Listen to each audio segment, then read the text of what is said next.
के क्या स्ट्रेस के सोर्सेज होते हैं? ऑफ कोर्स होते हैं। स्ट्रेस वो जो एकदम से प्रेशर फील होता है, उसकी कोई ना कोई रीज़न तो होती है। अब वो रीज़न क्या हो सकती है या कौन से उसके मेजर सोर्सेज हो सकते हैं जो कि स्ट्रेस इंड्यूस करते हैं या स्ट्रेस को पैदा कर सकते हैं। तो पोटेंशियल सोर्सेज ऑफ स्ट्रेस, जैसे मैंने पहले बताया आपको कि हिडन कॉजेज या रीजंस हो सकती हैं जिनकी वजह से स्ट्रेस आ सकता है।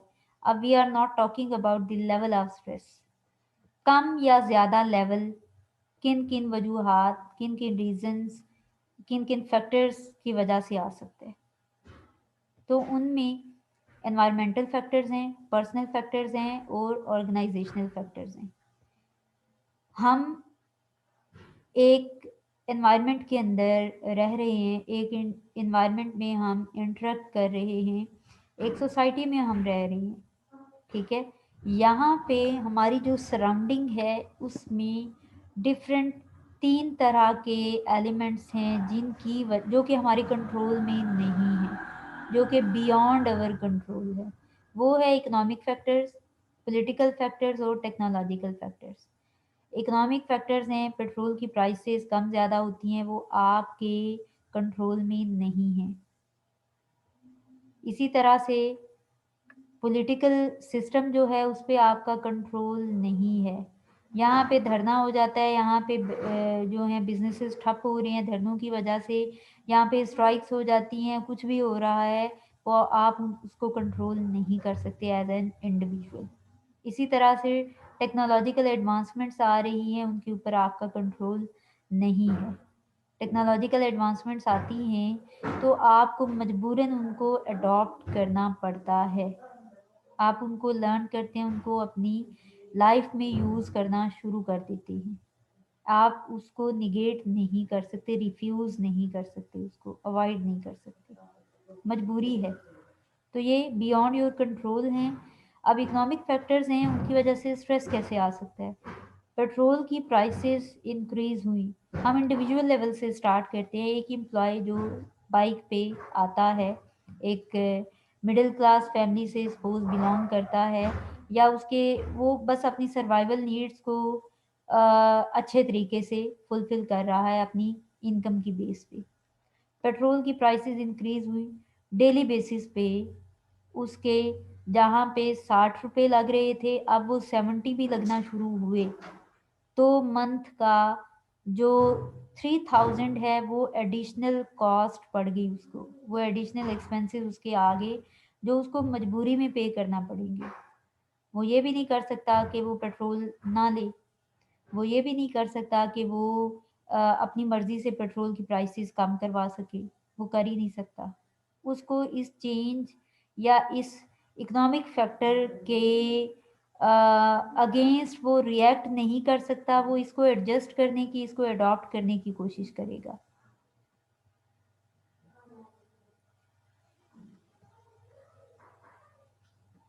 ये अगेन के एनवायरनमेंट है, आपकी सराउंडिंग है, वो अपनी मर्ज़ी से चेंज होगी, अकॉर्डिंगली आपको चेंज होना पड़ेगा।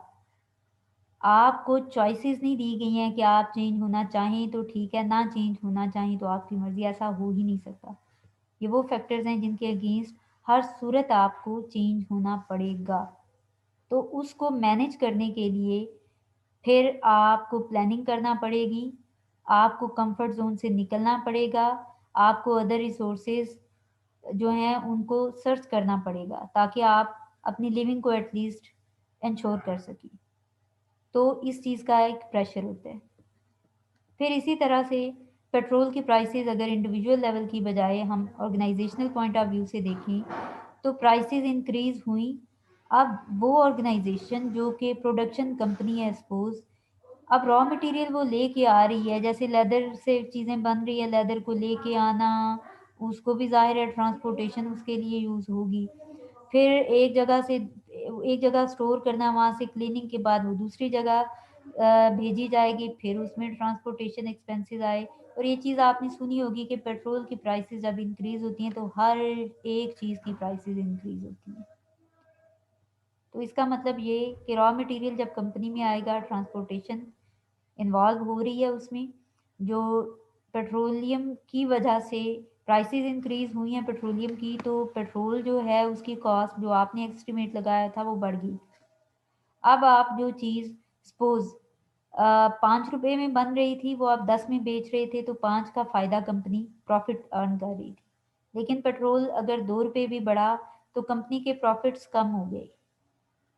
फिर कंपनी ये नहीं कर सकती कि वो लोग जो कि कम प्राइस की वजह से उन प्रोडक्ट्स को परचेज कर रही है, अब वो कंपनी प्राइसेस अगर बढ़ा दे उतनी ही चीज़ की, तो या उतनी ही क्वांटिटी ऑफ प्रोडक्ट की, तो ऑफ कोर्स यूज़र्स जो हैं वो छोड़ देंगे उस प्रोडक्ट को बाय करना। तो इकोनॉमिक प्रेशर आ गया। फिर पॉलिटिकल प्रेशर है,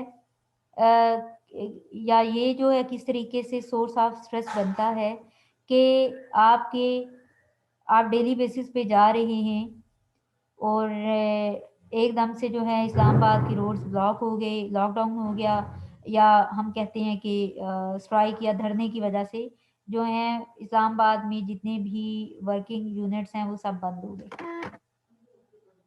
या गवर्नमेंट चेंज हुई, गवर्नमेंट ने अपनी पॉलिसी बना दी, नई पॉलिसी, फिर मसला आ गया। ठीक है, इन्होंने टैक्स ही बढ़ा दिया सपोज, तो अब आपको ज़्यादा टैक्स पे करना पड़ रहा है। अब आपके पास जो अमाउंट है स्पेंड करने के लिए वो कम हो गई, तो आपने तो अपने अखराजात अपनी स्पेंडिंग उसी हिसाब से प्लान कर रखी थी। प्रेशर, जैसे अभी पीटीआई की हुकूमत में प्राइसेस इंक्रीज हुई हैं हर चीज़ की, तो हर बंदा एक दफ़ा एक स्ट्रेसफुल सिचुएशन में गया। फिर टेक्नोलॉजिकल फैक्टर्स हैं, ये भी एनवायरनमेंट का पार्ट हैं, ये आपकी मर्ज़ी आपकी कंट्रोल में नहीं है। टेक्नोलॉजिकल एडवांसमेंट्स आती हैं, टेक्नोलॉजी जब एडवांस होती है तो उसको फिर ऑर्गेनाइजेशन अपनी जो इनकी फंक्शनिंग है, जो वर्किंग है, उसको एफिशिएंट और इफ़ेक्टिव बनाने के लिए टेक्नोलॉजी को अडॉप्ट करती है।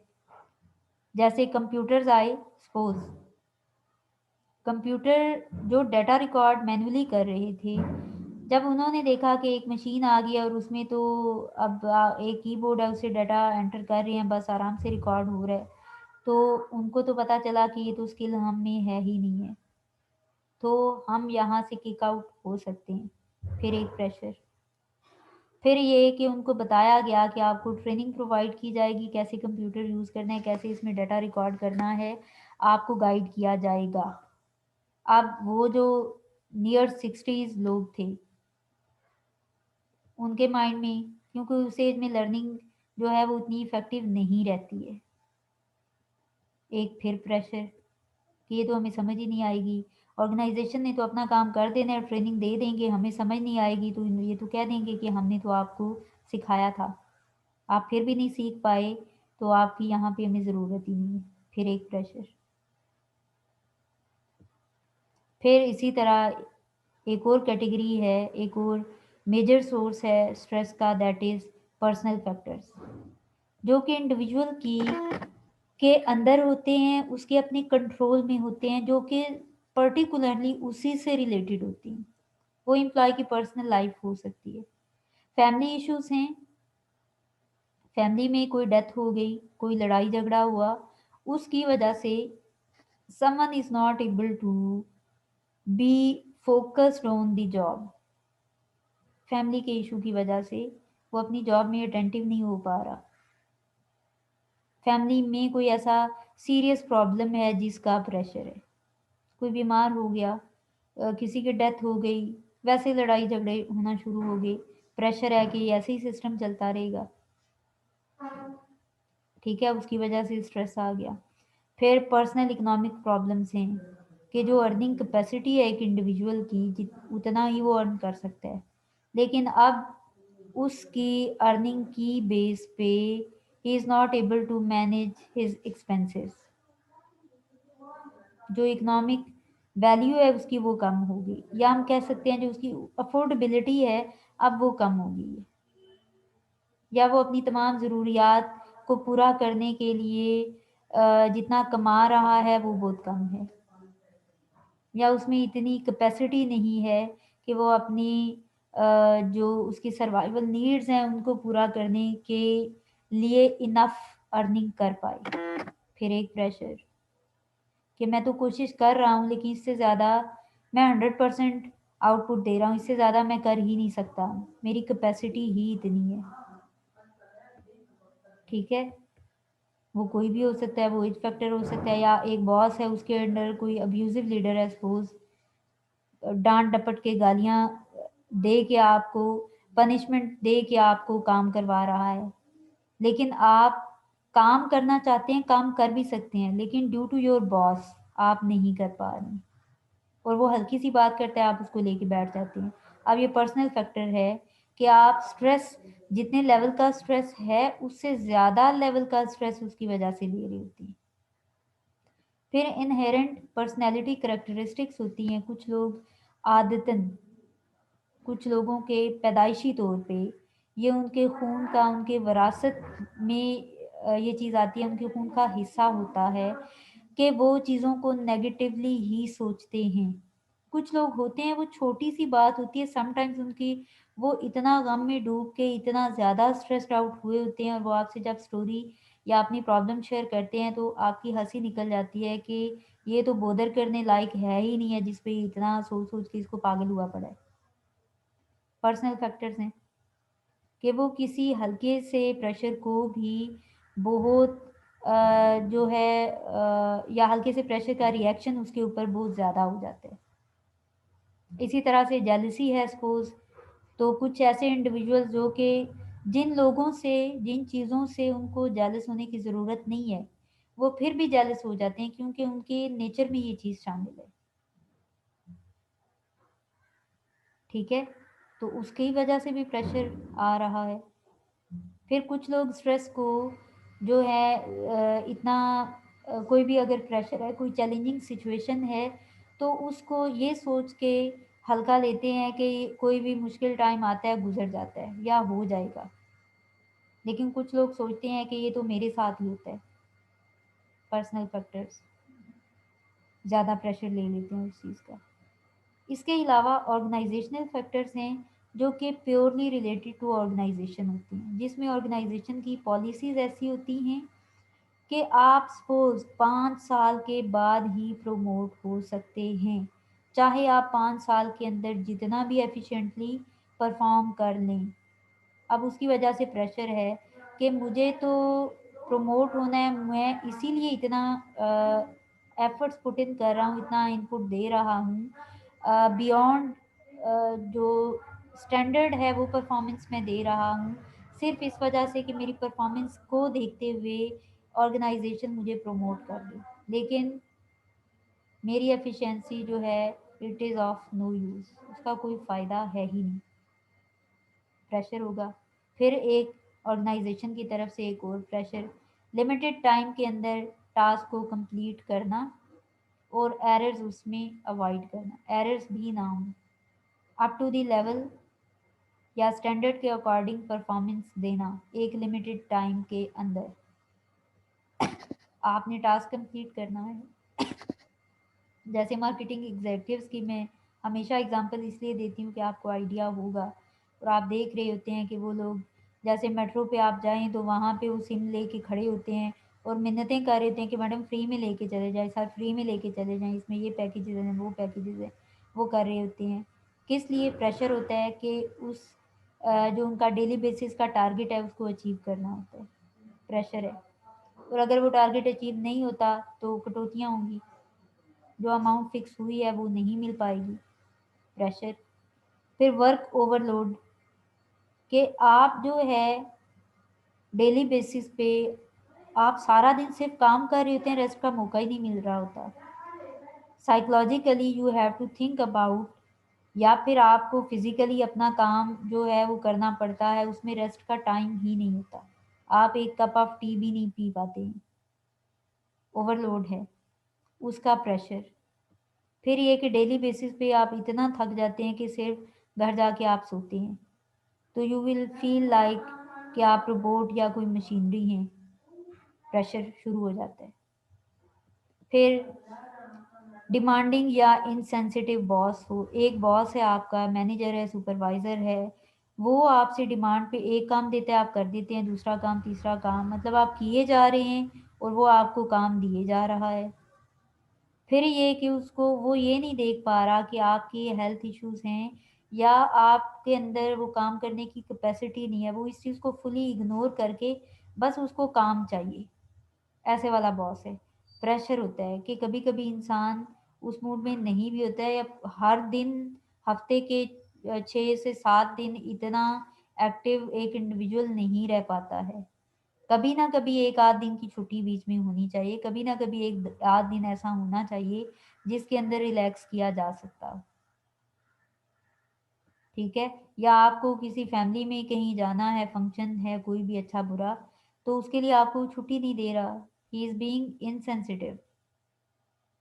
तो उसका प्रेशर भी होता है कि यार इतना काम तो मैं करता हूँ, सारे जो भी मुझसे काम करवाता है मैं करके देता हूँ और पूरी डेडिकेशन के साथ काम करता हूँ, उसके बावजूद ये मुझे कोई फ़ेवर नहीं दे रहा।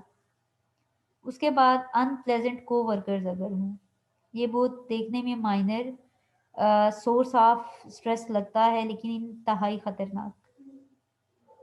कि आपके जो कोवर्कर्स हैं, वो आपकी लेग पुलिंग कर रहे होते हैं।